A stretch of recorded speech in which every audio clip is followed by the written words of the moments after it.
सरकार को अब 1 साल हो गया और जो निर्णय लिए सरकार ने उससे जनता में काफ़ी आक्रोश भी है। चाहे जो एक बार ज़िले जो बने प्रदेश में उन ज़िलों को जो निरस्त किया है उसमें काफ़ी जनता में आक्रोश है और सरकार से हम जवाब मांगेंगे सदन के अंदर पटन के ऊपर। उसके बाद इन्होंने जिस प्रकार से समीक्षा कर रहे हैं, जो स्कूल्स हम खोल चुके हैं इंग्लिश मीडियम वाले, सरकार को चाहिए और स्कूल खोलना। आप स्कूल्स की संख्या को कम करना चाहते हैं और अभी पता पड़ा कि हज़ारों स्कूल ऐसे हैं जहाँ कोई इन्रोलमेंट ही नहीं है। तो जो एजुकेशन पॉलिसी है उसमें जो विवाद हमेशा होते रहे हैं, इंग्लिश मीडियम स्कूल्स को जब बंद करना चाहते हैं, इसको लेकर सरकार को जवाब देना पड़ेगा। और ये विधानसभा सत्र में इन सब महत्वपूर्ण मुद्दों पर हम सरकार को कटघरे में खड़ा करेंगे, जवाब मांगेंगे। मैं चाहूँगा कि सदन चले और सदन के अंदर अपना जवाब सरकार प्रस्तुत करे, क्योंकि जो पब्लिक की जो प्रॉब्लम्स हैं, इश्यूज़ हैं, उनको हम उठाएंगे, मजबूती से उठाएंगे। और साल भर में सरकार ने ऐसा कुछ काम नहीं किया, सिर्फ घोषणा भाषण दिए हैं, इवेंट ऑर्गेनाइज करे हैं, लेकिन जो मूलभूत सुविधाएं हैं, खासकर लॉ एंड ऑर्डर को लेकर, किसान की फसल खरीद को लेकर, यूरिया और बाकी सप्लाई की है, इन सब इश्यूज़ को हम मजबूती से उठाएंगे। लेकिन 1 साल में जनता के बीच में जो विश्वास पैदा हुआ है, उसका जवाब हम सरकार से मांगेंगे सदन के अंदर। सर, जिस तरीके से एसआई एग्ज़ाम को लेकर काफ़ी विवाद की स्थिति बनी हुई है, एग्ज़ाम कैंसिल हो नहीं हो। ये सरकार पूरी तरह कंफ्यूज्ड है। सरकार के मंत्री बोलते हैं हम कैंसिल कराएंगे, सरकार बोलती कैंसिल नहीं कर सकते हैं। तो सरकार के अंदर जो गतिरोध चल रहा है उसका परिणाम जनता को भुगतना पड़ रहा है। एक स्पष्ट नीति होनी चाहिए, स्पष्ट निर्णय लेना चाहिए। इतने महीने हो गए इसको लटकाते हुए, पता नहीं पड़ रहा है कि सरकार चाहती क्या है। एसआई की भर्ती की बात हो या बाकी परीक्षाओं की बात हो, अनिश्चितता और अनिर्णय की जो स्थिति है उससे जनता में बहुत एक कन्फ्यूजन पैदा होता है।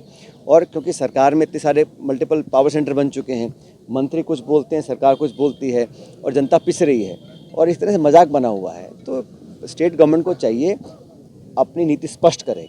और जिन्होंने जो वादे किए थे, 4 लाख रोज़गार की बात की थी, अभी रोज़ मैं अखबार में पढ़ता हूँ कि युवाओं को हम नौकरी देंगे, स्कॉलरशिप्स देंगे, लेकिन धरातल पर कोई भी स्कीम उतर नहीं पा रही है और कहीं ना कहीं सरकार का फेलियर है।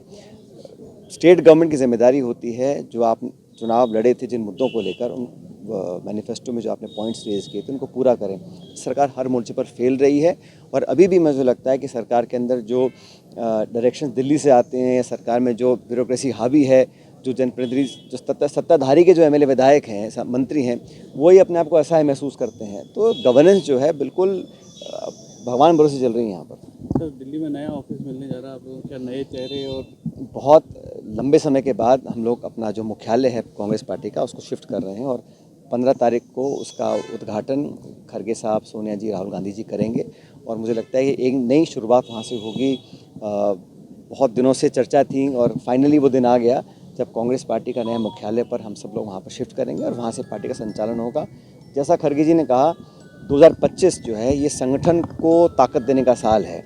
बहुत ज़्यादा चुनाव इस साल नहीं है, तो पूरे साल भर में संगठन को, कार्यकर्ताओं को मेहनत कर कर जो हमारा स्ट्रक्चर है उसको और पुख्ता बनाने का साल है और हम पूरी ताकत के साथ इस काम में जुट जाएंगे। सर, आपके समय पंचायत समितियों में बदलाव हो चुके थे, अब नई सरकार जिलों के बाद में उनमें भी कहीं लग रही है कि मंशा देखो आप सरकार की, जो प्रधान, प्रमुख, जिला परिषद, पंचायत समिति में चुनाव होने चाहिए वो समय पर नहीं हो पा रहे हैं।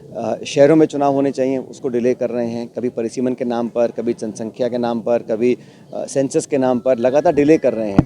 केंद्र सरकार ने शुरू किया वन नेशन वन इलेक्शन, वो कब कारगर होगा हमें मालूम नहीं है, लेकिन बहुमत नहीं है सरकार के पास, केंद्र सरकार के पास, सदन के अंदर, पार्लियामेंट में, कि उसको पारित कर पाएँ। तो हमेशा ही ये डिले करना टैक्टिक्स हैं कि भाई जनता का ध्यान डाइवर्ट रहे। आज मुद्दे हैं महंगाई के, अनएम्प्लॉयमेंट के, लॉ एंड ऑर्डर के, उस पर सरकार का ध्यान नहीं है। बस नए नए जो है जुल्म देने का उनका काम है। और ये जो परिसीमन का काम है, सरकार को स्पष्ट करना चाहिए ना, क्योंकि जो जनप्रतिनिधि चुनकर जाते हैं उनका कार्यकाल ख़त्म हो गया, वहाँ पे फिर अधिकारी बैठते हैं और जनता की जो आवाज़ है वो नहीं पहुँच पाती है। सर, प्रियंका जी पर जिस तरीके से कमेंट किया, हम सब कह चुके हैं, बड़ा निंदनीय है।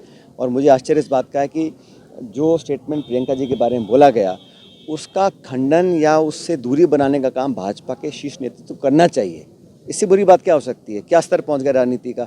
चुनाव से पहले आप नेताओं को इस प्रकार की भाषा का प्रयोग करना, और भाजपा का जो लीडरशिप है वो ना तो उसके लिए माफ़ी मांग रहा है, ना उस बयान से अपने आप को दूर कर रहा है। मतलब पूरी भाजपा उस प्रकार की मानसिकता को लेकर आगे बढ़ रही है। महिलाओं का जो उन्होंने निरादर और सम्मान को ठेस पहुंचाई है, उसका जवाब जनता देगी।